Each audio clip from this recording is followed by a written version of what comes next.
क्या आपने कभी रात के आकाश में टिमटिमाते तारों को देखकर सोचा है कि उनके पीछे कोई गहरा रहस्य छिपा हो सकता है? क्या कभी आपने उन कहानियों पर गौर किया है जो बताती हैं कि ये तारे सिर्फ प्रकाश बिंदु नहीं बल्कि ज्ञान और चेतना के स्रोत हैं?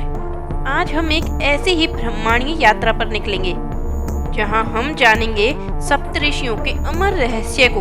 वे कौन हैं, उनका धरती से क्या संबंध है और सबसे महत्वपूर्ण, उनका अगला आगमन कब होगा। यह सिर्फ एक कहानी नहीं, यह एक आमंत्रण है उस प्राचीन ज्ञान को समझने का जो हमारे अस्तित्व के गहरे तारों से जुड़ा है। दोस्तों, हमारे वेदों और पुराणों में जिस ज्ञान और परंपरा का उल्लेख है वह अनगिनत रहस्यों से भरी है। उन्हीं रहस्यों में से एक है सप्तऋषियों का कॉन्सेप्ट। शब्द का अर्थ है सात और ऋषि का अर्थ है दृष्टा यानी ज्ञानी। ये सात महान ऋषि ब्रह्मांड के सबसे प्रबुद्ध और शक्तिशाली संतों का समूह है। ये कोई साधारण व्यक्ति नहीं है। इन्हें ब्रह्मांड के निर्माता भगवान ब्रह्मा के मानसिक पुत्र माना जाता है, जिन्होंने सृजन में उनकी सहायता की। हर मनवंतर, हर युग में सप्तऋषियों का एक अलग समूह होता है जो ज्ञान, धर्म और सभ्यता को बनाए रखने के लिए धरती पर आते हैं। ये ब्रह्मांडीय संरक्षक हैं जो मानव जाति को सही दिशा दिखाते हैं। ये सिर्फ तारे नहीं हैं, ये जीवंत चेतनाएं हैं। उन्होंने वेदों का ज्ञान दिया, योग और आयुर्वेद की नींव रखी और धर्म के मार्ग का प्रचार किया। उनकी उपस्थिति ही धरती पर संतुलन और प्रगति सुनिश्चित करती है। वे ज्ञान के प्रकाश स्तंभ हैं जो हमें अज्ञान के अंधेरे से निकालते हैं। आप सभी ने रात के आकाश में सप्तऋषि मंडल यानी उड़सा मेजर तो जरूर देखा होगा। यह सात तारों का एक समूह है जो एक बड़े करछुल या हल्के आकार में दिखाई देता है। हमारे पूर्वज ने इन तारों का सीधा संबंध सप्तऋषियों से जोड़ा। भारतीय ज्योतिषी और खगोल विज्ञान के अनुसार पृथ्वी अपनी धुरी पर घूमते हुए एक चक्र में लगभग 25,920 वर्षों में आकाशगंगा के केंद्र के चारों ओर घूमती है, जिसे प्रीसीजन ऑफ इक्विनॉक्स कहा जाता है।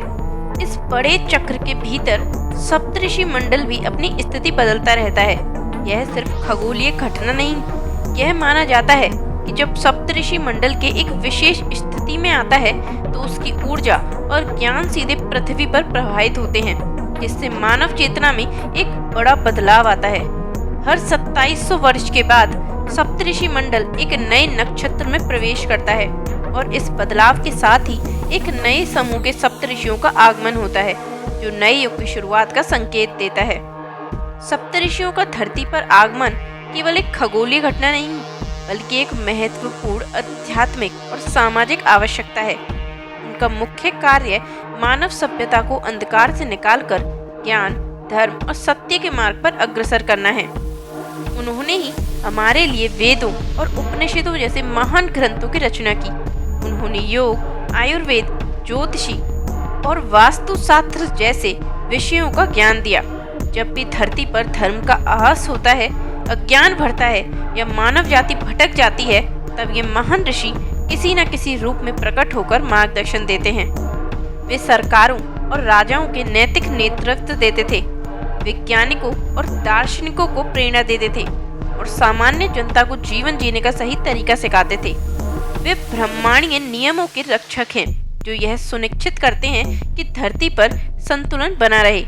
उनकी उपस्थिति हमें याद दिलाती है कि हम अकेले नहीं हैं बल्कि एक बड़ी ब्रह्मांडीय व्यवस्था का हिस्सा हैं। तो अब सवाल ये आता है कि अगर सप्तऋषि हर मनवंतर में बदलते हैं और हर युग में नए समूह आते हैं, तो वर्तमान में सप्तऋषि कौन है और उनका प्रभाव क्या है?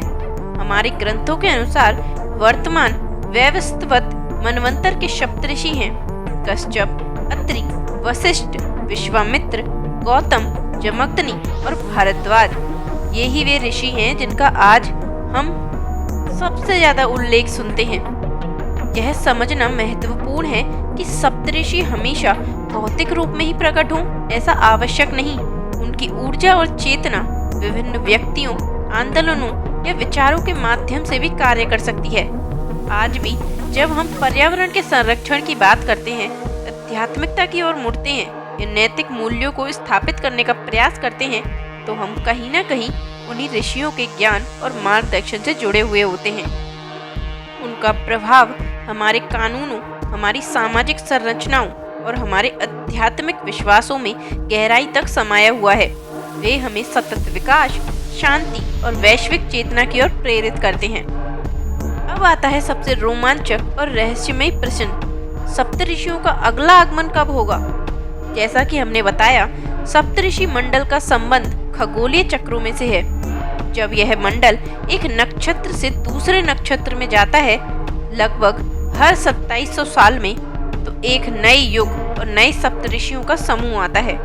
यह एक धीरे धीरे होने वाला परिवर्तन है, जो किसी एक दिन नहीं बल्कि एक संक्रमण काल में घटित होता है। हालांकि कोई निश्चित तिथि नहीं बताई जा सकती, लेकिन कई विद्वानों का मानना है कि हम एक ऐसे ही संक्रमण काल के करीब हैं, जहां पुराने चक्र का अंत हो रहा है और एक नए चक्र की शुरुआत हो रही है। यह आगमन किसी दैहिक रूप में प्रकट होने से अधिक सामूहिक चेतना के जागरण के रूप में हो सकता है। यह ज्ञान और नैतिकता के एक नए युग का संकेत हो सकता है, एक ऐसा समय जब मानव जाति पुरानी गलतियों से सीखकर एक अधिक सामंजस्यपूर्ण और आध्यात्मिक भविष्य की ओर बढ़ेगी। ये नए सप्तऋषि, जिनकी पहचान अभी अज्ञात है, हमें विज्ञान, आध्यात्मिकता और सामाजिक व्यवस्था के नए आयामों की ओर ले जा सकते हैं। अगर सप्तऋषियों का अगला आगमन इतना महत्वपूर्ण है, तो हम स्वयं को इसके लिए कैसे तैयार कर सकते हैं? पहला कदम है ज्ञान की खोज। वेदों और प्राचीन ग्रंथों का अध्ययन करें, अपने ऋषियों के ज्ञान को समझें। दूसरा कदम है नैतिक जीवन जीना। सत्य, अहिंसा, करुणा और ईमानदारी के सिद्धांतों का पालन करें। अपने भीतर के क्रोध, ईर्ष्या और स्वार्थ को त्यागें। तीसरा कदम है आध्यात्मिक अभ्यास। ध्यान, योग, प्राणायाम के माध्यम से अपनी चेतना को जागृत करें, अपने भीतर के ब्रह्मांड से जुड़ें। और चौथा और शायद सबसे महत्वपूर्ण है सेवा और करुणा। दूसरों की मदद करें, प्रकृति का सम्मान करें। सप्तऋषियों का आगमन केवल कुछ खास लोगों के लिए नहीं होगा, बल्कि यह सामूहिक चेतना का उत्थान होगा। जितना अधिक हम अपनी आंतरिक और बाहरी दुनिया को शुद्ध करेंगे, उतना ही हम इस नए युग के ज्ञान और ऊर्जा को ग्रहण करने के लिए तैयार होंगे। सप्तऋषियों के अगले आगमन की अवधारणा हमें भविष्य के लिए एक बड़ी आशा और प्रेरणा देती है। यह बताती है कि ब्रह्मांड एक शाश्वत चक्र में है और हर अंधकार के बाद प्रकाश का एक नया दौर आता है। यह हमें अपने वर्तमान पर ध्यान केंद्रित करने और अपनी कमियों को दूर करने के लिए प्रेरित करता है। हमें यह समझना होगा कि ब्रह्मांडीय ऊर्जाएं हमेशा हमारी मदद के लिए उपलब्ध हैं, बस हमें उन्हें ग्रहण करने के लिए स्वयं को तैयार करना होगा। जब हम रात में सप्तऋषि मंडल को देखते हैं, तो यह सिर्फ तारे नहीं होते, बल्कि ये हमारे अमर गुरुओं के उपस्थिति का प्रतीक होते हैं, जो हमें याद दिलाते हैं कि ज्ञान और धर्म की खोज कभी समाप्त नहीं होती। यह एक शाश्वत यात्रा है जिसमें हम सभी सहयात्री हैं। आइए हम सब मिलकर एक ऐसे भविष्य का निर्माण करें जहां ज्ञान का प्रकाश हो, सद्भाव का वास हो और हर आत्मा अपने उच्चतम स्वरूप को प्राप्त कर सके। शायद तभी हम वास्तव में सप्तऋषियों के अगले आगमन का स्वागत कर पाएंगे। तो दोस्तों, यह थी सप्तऋषियों और उनके अगले आगमन की एक छोटी सी झलक। यह ब्रह्मांड इतना विशाल और रहस्यों से भरा है कि हम जितना सोचते हैं उससे कहीं अधिक है। क्या आपको लगता है कि हम इस नए युग के लिए तैयार हैं? क्या आप भी इस ब्रह्मांडीय यात्रा का हिस्सा बनना चाहते हैं? हमें कमेंट बॉक्स में बताएं। अगर आपको यह ज्ञानवर्धक वीडियो पसंद आया तो कृपया इसे लाइक करें, अपने दोस्तों और परिवार के साथ शेयर करें और हमारे चैनल को सब्सक्राइब करना ना भूलें, ताकि आप ऐसी और भी रहस्यमय और आध्यात्मिक कहानियों और ज्ञान से जुड़ सकें। मिलते हैं अगली वीडियो में। धन्यवाद। जय श्री राम। हर हर महादेव।